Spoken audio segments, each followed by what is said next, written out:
Sensuality is an enriching experience that transcends mere physical touch. It invites us to explore openness and vulnerability, creating deeper connections with others. By engaging in mindful touch, we enhance our awareness of each other's desires and boundaries. This practice cultivates intimacy as it encourages honest communication and emotional safety. Each caress becomes a dialogue between bodies, transcending words and allowing us to connect on a profound level. Embracing the art of sensuality fosters trust, reigniting passion and curiosity in relationships. It's a journey of discovery, inviting us to celebrate the beauty of human connection through the transformative power of touch. Hello and welcome back, dear listeners, to Pleasure Principles, the podcast where we dive deep into the exploration of sexuality, intimacy, and the power of pleasure in our lives. I'm your host Ravik, and today we are taking a fascinating journey beyond the physical as we explore the phenomenon of touchless orgasm. Yes, you heard it correct. So my guest today is Jen Woodgate. So welcome to the show, Jen. Thank you. It's so great to be here. Lovely, lovely. So Jen, before we proceed for the discussion, I'd quickly love to introduce you to all of our listeners. Dear listeners, Jen is a pleasure and orgasm coach who helps women connect with their deepest desires, reclaim their sexuality, and expand their pleasure potential. So Jen has founded the Touchless Orgasm Method, a revolutionary approach that focuses on tapping into the pleasure that already resides within us. So her work is about liberating women from societal norms, inner critics, and the confines of their own minds to discover a new level of fulfillment through their own bodies. So, Jen, thank you so much for being here today with us. And we are definitely excited to explore this mind expanding topic and learn more about the incredible journey that led you to this groundbreaking work. So, welcome to the show again. Thank you. Thank you. Lovely. Okay. So, Jen, if you can briefly explain what the touchless orgasm is, and for the listeners who may be hearing this concept for the first time, maybe, yeah. So touchless orgasm is the methodology is really about sort of shifting how we experience pleasure. So most of us look for pleasure most of the time from external sources. So, a partner, a vibrator, fingers, mouth, whatever. And that's all lovely, lovely and wonderful. And don't want to give those up. But what we do is we shift the source for pleasure. So instead of looking to those external places, we look inside of our own bodies, and then we use our mind and focus on the pleasure that we already can feel and experience inside of our bodies. And then we use a variety of pleasure building tools so that we can sort of just take that pleasure and build it from the inside out. So it's a very, very different pleasure experience, and it puts the power for experiencing your own pleasure and your own orgasm inside, coming from inside of yourself. Yeah. Perfect. Lovely. So, what was your personal experience like when you first had a touchless orgasm? Like, what? Yeah. It life-changing in that moment? It wasn't life-changing in the moment directly. It took me a long time to get back to it. I had my first touchless orgasm in my sleep, and I've only had those probably a handful of times my whole life. The first one was in my early 20s, and I kind of went, whoa, what is this? Like, in my sex education, I had been taught that men can experience pleasure in their sleep, but it was never discussed that this is something that women could experience. So I kind of went, whoa, like, what is this? None of my friends had the experience. So I kind of just put it aside and thought that was pretty cool. That was a cool thing that my body did. And totally fun. Not mad at that at all. And then sort of as I progressed into my training to become a sex coach, I was at a retreat in a room full of women, basking in this feminine sexual energy and just the openness. Like we all had open hearts and open energy, and we're all working together. And we had come into this retreat having done many, many practices, pleasure practices ourselves at home. So I was kind of already sort of like primed for a touchless experience. And so, surrounded by all these women, we had somebody who was leading us through the practice. I'm lying on my yoga mat, hands at my sides. And I was like, oh my God, like I'm gonna have an orgasm. And it wasn't just me, like I could hear the women around me were clearly experiencing pleasure. I'm sure some of them also had orgasms. I didn't actually orgasm that time. I was like, no, I need 10 more minutes. But that happened a couple times during that retreat. And I went, okay, this is real. This reminds me of that first touchless orgasm. And that was the life-changing moment, not the one in my sleep, but the time where I realized that I absolutely could replicate this experience while I was awake. And so I went back home from the retreat and wanted to make sure and experiment without having people around me, without sort of tapping into the energy of all the people in the room. So, at home by myself in my living room, I was like, okay, this is real. Like I can do this on my own. So I started mapping the things that were happening inside of my experience and inside of my body. And then I began testing it on a small group of women, and it's replicable. It can be taught. Anybody can learn how to do it. Perfect. That's really great. And thanks for sharing this. And so also like from the listener's perspective, I'm saying like many might wonder that how is it possible to experience an orgasm without the physical touch? So what is actually happening? Yeah. Yeah. Yeah. So there's three sort of keys, or three main elements, if you will. So the first is our body. Obviously, our body is the vehicle by which we experience pleasure. So a lot of people, because we live in a sex negative world, sex negative society. So a lot of people and women people Yeah. sort of can become numbed and cut off from their pleasure and what they experience in their body. So inside of the Touchless Orgasm Method, we spend time focusing on building that body sensitivity to pleasure and awareness of what pleasure feels in the body. And then we have to bring our mind into it, right? Like our mind is the most powerful sex organ, right? Yeah. So there's a lot of tools that we use. So we essentially are focusing the mind onto the body so we can experience that pleasure. And then we bring in pleasure building tools, and it is that straightforward. But I think people need to realize is that so many of us have so many like resistances and blockages along the way. So even though the process is simple, most people are going to bring up, they're going to have to investigate a lot of their own beliefs, find out what's in the way to their pleasure. And that can be really, really hard work for a lot of people. That's true. Definitely. So also like some skeptics might argue that this sounds too mystical or even impossible. So how do you respond to that? It's so incredible. There is science that actually shows that the experiences that we create in our mind, our body doesn't register them as not real. It's absolutely fascinating.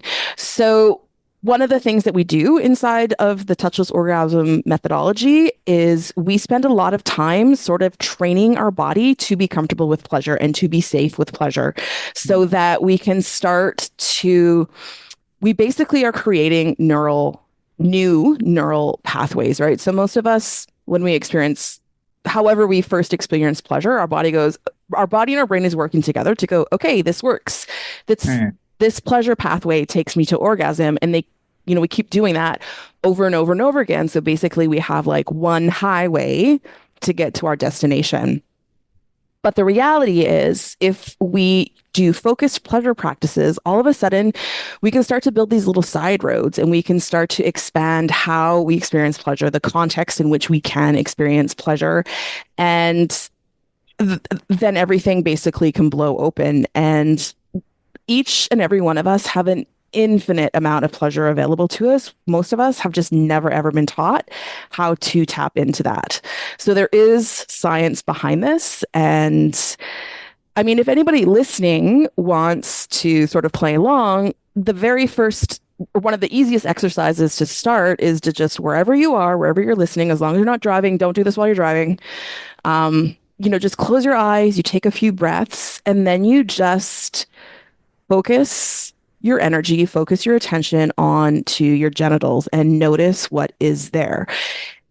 And that's really true for any part of our bodies, right? Like, I'm sitting on my chair. I can't, my body tunes out what my pants feel like against my legs, right? My body tunes out the feel of my hair against my skin.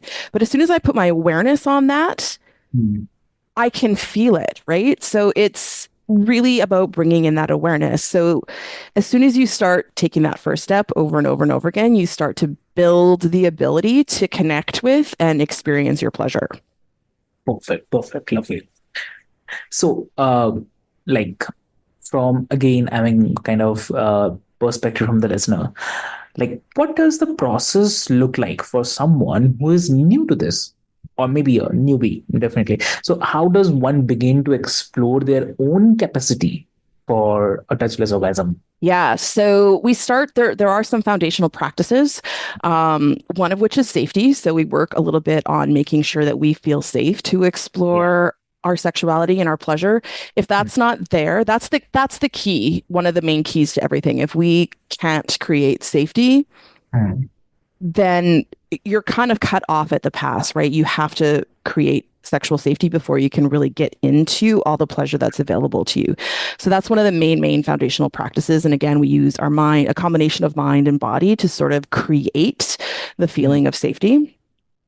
And then we do a lot of work on a full body scan. So it doesn't directly go into sex and pleasure, but it's like, what can I feel in my head? And then we move down. Like, what do I feel in my shoulders, in my arms? Like, what do I feel in my body? We have to really tune in to the wisdom and sensations and awareness of what happens in our bodies. So those are two main foundational practices. And then sort of the third one is kind of builds on what I was mentioning before, that our mind has this like amazing, it's like a powerful supercomputer. So we practice experiencing pleasure. We practice creating an environment where we can experience pleasure. What would it be like? What would I experience if I had this like touchless orgasm or any orgasm? Like, what would I be experiencing around me? So we start really building these new pathways so that our body can feel it, our body feels safe, and that's when the pleasure doors open. Perfect, lovely. And like you mentioned that creating the inner critic and also about getting out of the mind. So how big of a role does mindfulness or meditation play in this practice? It's a huge. In some way, I've been thinking about mindfulness and meditation and touchless orgasm a lot the past couple of days. So I've been deep into my own pleasure practices lately. I almost think that pleasure, like doing the touchless orgasm method and connecting with pleasure, it is a form of meditation. It is a form of mindfulness, because we really do want to sort of create really focused awareness of the present. Like, your sexual history, your sexual past doesn't matter. So we let that go. We want to focus on what we are experiencing now. So it really is a deep mindfulness, and it's I would say a deep body meditation, because we are going in and looking at the body and just spending time sort of experiencing our body and being like deliberately experiencing our body, which most of us don't really do. So super, super key. Mindfulness and meditation are just sort of by the very nature of the work, just woven into the touchless orgasm method. Perfect. Lovely. And uh, how do societal beliefs around sexuality, especially for the woman, block the ability to experience this kind of orgasm? I think it can block the ability to experience any orgasm and pleasure. I think it's a very, very a broad blockage. Mhm. It really, we all have our sort of unique ecosystems in our family, what we learned from our family, but we also have, most of us have some sort of religious teachings. We Mm, learn things at school, we learn from our peers, and there are so many messages about usually the very narrow way in which we are allowed, especially for women, when we are allowed to experience sex in general, and sometimes pleasure for some women, depending on their upbringing. Pleasure is not even in the conversation. Um, in the West, many women are brought that sex is in the context of marriage. It's to have babies. And that's it. mm, And their pleasure isn't even involved in the conversation. So it really depends on where she was brought up, what beliefs was raised with. But mm, chances are everybody listening to this, male or female or any gender, mm, chances are they've taken on deep in their subconscious some blocks about sexuality, some beliefs mm, that are probably in the way to fully expanding into their pleasure. mm. Understood. Yeah. Yeah. Also, it might be contradictory, but do men face similar blocks? Yeah. Yeah. Yes. Yeah, I mean, men get some different conditioning from women around sexuality for sure.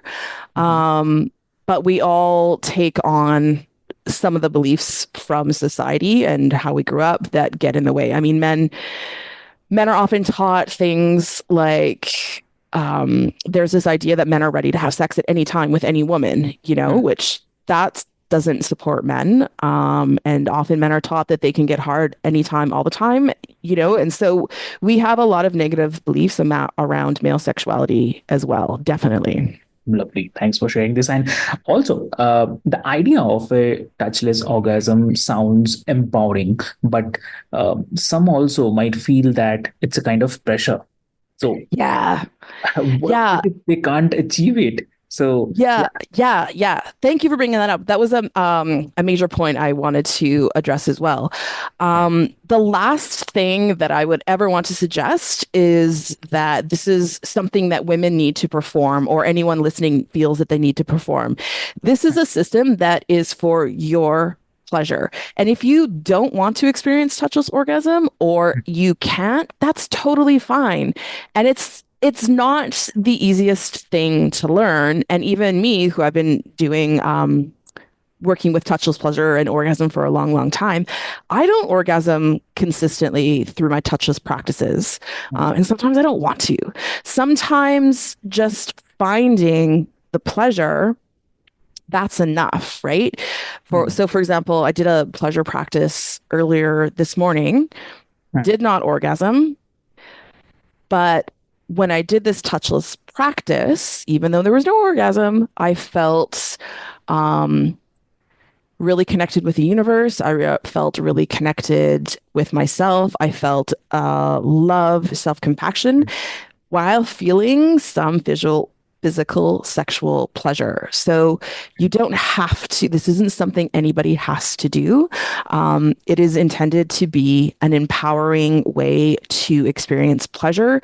And it doesn't have to include orgasm if, again, that's not something somebody wants to experience or initially can experience. It can be a long journey depending on the sexual ecology you are coming into the practice with. Perfect, perfect, lovely. So, also, like, is there a risk that creates another form of performance anxiety? I don't know. I mean, I don't know. I suppose it could. But what I would say to that is that whenever you're engaging with your pleasure with intention, and that's Mhm. one of the keys to the touchless orgasm method, is you're working with your pleasure with the intention of expanding. So even if you don't have the experience you want, and that happens to me all the time in my practices, I don't always have the experience that I want, but you will always get the experience that you need on your journey. Like whatever you happens in your practice is what was meant to happen, what you needed to experience. True. Yeah. So, like on a deeper level, is the touchless orgasm really, really about orgasms, or it is about uh, a shift in how we understand and connect with our bodies and the desires? I think it's more about the shift than the orgasm. I think it's journey oriented as opposed to outcome oriented. Okay. Definitely. Okay. Lovely. So, perfect. And also like for the listeners who are intrigued by this but unsure, like where to start, what's the first step that you would suggest? The first step Yeah. would be to just carve out 5 minutes in your day. I usually suggest doing this before you get out of bed in the morning or before you go to sleep at night. Just take 5 minutes. You can even set your timer on your phone and you're just going to breathe. You're going to tune into your body, head to toe. What sensations do I feel? What is alive in my body? Does anything feel pleasurable? And after you do a head to toe, you just want to breathe and focus on your genitals, and that's it. That's your start. It's just that awareness using your mind, Mhm. putting it onto your genitals and your pleasure. That's step one. And I do want to say, for many people that do that the first time, they won't feel anything. That is totally, totally normal. Feeling that numbness and a bit of disconnect is part of the process. But if you practice this 5 minute, breathing awareness on your genitals for 5 minutes a day, you will start to build up the body sensitivity and you will start to be more tuned in to the pleasure sensations. Lovely, lovely. And is this accessible for everyone, like regardless of the sexual experience? Yes. I think it's an especially really great tool for people who have sexual wounding or sexual trauma or pain because there's no touch, right? Like I can sit here, I could close my eyes and I could do touchless pleasure practices and nobody would know. So it's completely private. Nobody has to know what you're doing. There's no touch, so you don't need to worry about somebody violating your boundaries or somebody pushing you too far. You can just be so kind to yourself, be gentle, and just slowly, slowly begin to tune into your pleasure, work with your pleasure. And I think it's really great for everybody for those reasons. Perfect, perfect, lovely. Great. So, Jen, thank you so much for sharing your wisdom and the insights today. And this exploration of the touchless orgasm has truly been an eye-opening, I'd say. And I think like it's inspired many of our listeners to rethink the boundaries of pleasure and the connection with their own bodies. So, for those who want to learn more about your work and explore the touchless orgasm method, so how they can connect with you if they want to connect. I'm on Instagram and my website. Both are my name. So Jen Wodke. So JENNWODTKE. That's my website and my Instagram. So I talk about touchless orgasm there. I have a book available on my site for $5, which takes you through the whole method. So anyone that wants to get started can really do it at a super, super low cost.